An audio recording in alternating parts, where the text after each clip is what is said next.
Assalamualaikum warahmatullahi wabarakatuh. Perkenalkan, nama saya Erna Rumidiarti dari Universitas Pekalongan. Di sini saya akan memaparkan sebuah artikel saya yang berjudul Tindak Tutur Ilokusi pada Dialog Tokoh Film Guru-Guru Gokil karya Samaria Simanjuntak dan implikasinya dalam pembelajaran teks anekdot kelas 10 di SMA.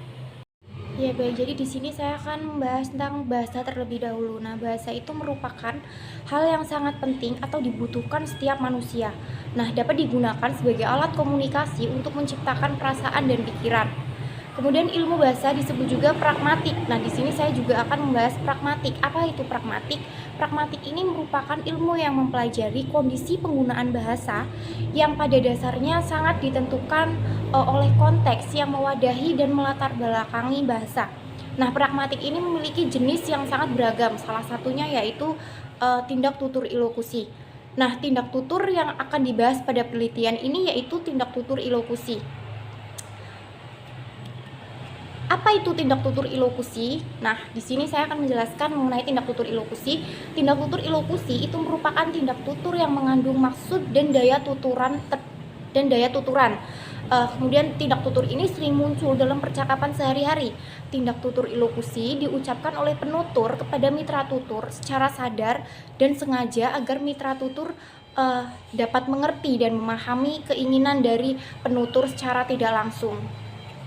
Kemudian di sini dikaitkan dengan implikasi pembelajaran teks anekdot. Nah, teks anekdot itu sendiri merupakan cerita singkat yang di dalamnya mengandung unsur lucu dan memiliki maksud untuk mengkritik. Nah, teks anekdot selain memberikan kesan humor, juga dapat membuat amanat atau pesan moral ataupun kebenaran secara umum. Kemudian penelitian ini membantu peserta didik untuk menemukan makna yang tersembunyi yang terdapat dalam dialog tokoh film Guru-Guru Gokil. Baik, pada penelitian ini saya menggunakan teorinya Austin pada tahun 1962 yang mengemukakan bahwa tindak tutur ilokusi merupakan tindakan melalui tuturan. Nah, kemudian teori Austin ini dikembangkan oleh muridnya yang bernama Shirley pada tahun 1974 yang terdapat 5 jenis tindak tutur ilokusi. Yang pertama ada tindak tutur representatif, direktif, komisif, ekspresif, dan deklaratif. Sekarang kita masuk ke metode penelitian. Nah, penelitian ini menggunakan jenis penelitian deskriptif kualitatif. Nah, deskriptif kualitatif itu digunakan untuk mendeskripsikan objek dalam penelitian. Nah, di sini saya mengambil satu teori menurut Sugiono pada tahun 2015. Menurut beliau, penelitian deskriptif kualitatif merupakan penelitian yang bermaksud membuat deskripsi dan data-data yang terkumpul berbentuk kata-kata atau gambar sehingga tidak menekankan pada angka.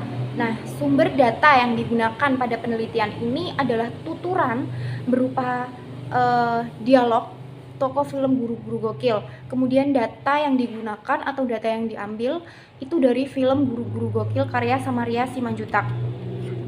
Kemudian di sini teknik pengumpulan data itu ada dua. Yang pertama ada teknik simak dan teknik catat. Teknik simak itu sendiri merupakan teknik pengumpulan data dengan cara menyimak penggunaan bahasa. Kemudian teknik simak digunakan untuk memperoleh data dengan melakukan penyimakan pada film. Kemudian yang kedua ada teknik catat. Nah, teknik catat ini merupakan teknik menjaring data dengan mencatat hasil penyimakan data pada kartu data. Nah, dalam hal ini penyimakan dapat diartikan sebagai kegiatan menjelaskan fenomena itu. Seperti itu. Ya, selanjutnya hasil pembahasan. Nah, hasil pembahasan ini berupa yang pertama jenis tindak tutur ilokusi pada dialog tokoh film Guru-Guru Gokil. Kemudian yang kedua ada implikasinya pada pembelajaran teks anekdot kelas 10. Nah, jenis tindak tutur ilokusi yang terdapat dalam film Guru-Guru Gokil ini ditemukan sebanyak 36 data yang meliputi 4 verba mengakui, 13 verba melaporkan, 3 verba mengusulkan, 1 verba menyarankan, 3 verba mendesak, 1 verba mengucapkan selamat, 9 verba bertanya, 1 verba berjanji, dan 1 verba berterima kasih. Baik, kemudian di sini ada verba mengakui. Nah, konteksnya itu ada taat menyukai uang dan tidak suka menjadi seorang guru. Nah, kutipannya itu seperti ini. Di dunia ini gue paling suka uang, dan yang paling gue gak suka guru. Masalahnya gue gak punya uang, dan bapak gue guru. Di kampung gue gak bakalan bisa keluar dari bayangan ini. Dan seterusnya ya. Kemudian dikatakan sebagai verba mengakui itu karena penggalan tuturan tersebut bermaksud bahwa taat lebih menyukai uang dan tidak suka jika dirinya menjadi seorang guru. Hal tersebut membuat taat yakin bahwa dirinya bisa jauh lebih berhasil daripada cuma menjadi seorang guru. Kemudian yang kedua ada verba melaporkan, konteksnya yang berbunyi Pak Manul menceritakan tentang Bu Rahayu. Nah, kutipannya itu seperti ini.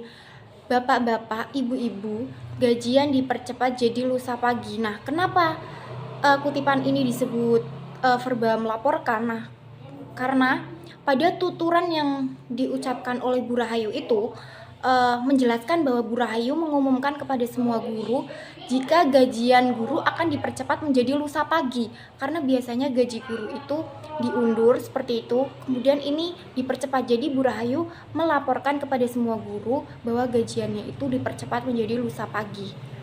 Baik, kemudian penelitian ini dapat diimplikasikan ke dalam pembelajaran teks anekdot. Dapat dikatakan seperti itu karena dalam dialog tersebut mengandung humor, sedangkan teks anekdot itu sendiri memiliki arti teks yang berupa cerita singkat yang menarik dan lucu. Nah, kelucuan yang diucapkan oleh para tokoh tersebut dapat dikembangkan atau dijadikan wacana humor berdasarkan apa yang ditangkap dari cerita tersebut antar dialog tokoh, sehingga dari hasil yang didapatkan tersebut dapat dibuat teks anekdot di SMA, khususnya pada kelas 10. Baik, selanjutnya kesimpulan ya. Jadi simpulan pada penelitian ini yaitu ditemukannya 36 data pada jenis tindak tutur ilokusi yang terdapat pada dialog tokoh film Guru-Guru Gokil karya Samaria Simanjuntak. Nah, data yang ditemukan itu meliputi 4 verba mengakui, 13 verba melaporkan, 3 verba mengusulkan, 1 verba menyarankan, 3 verba mendesak, 1 verba mengucapkan terima kasih, kemudian ada 9 verba bertanya, 1 verba berjanji, dan 1 verba mengucapkan selamat. Baik, itu saja yang dapat saya sampaikan. Kurang lebihnya saya mohon maaf. Wabillahi taufik wal hidayah. Wassalamualaikum warahmatullahi wabarakatuh.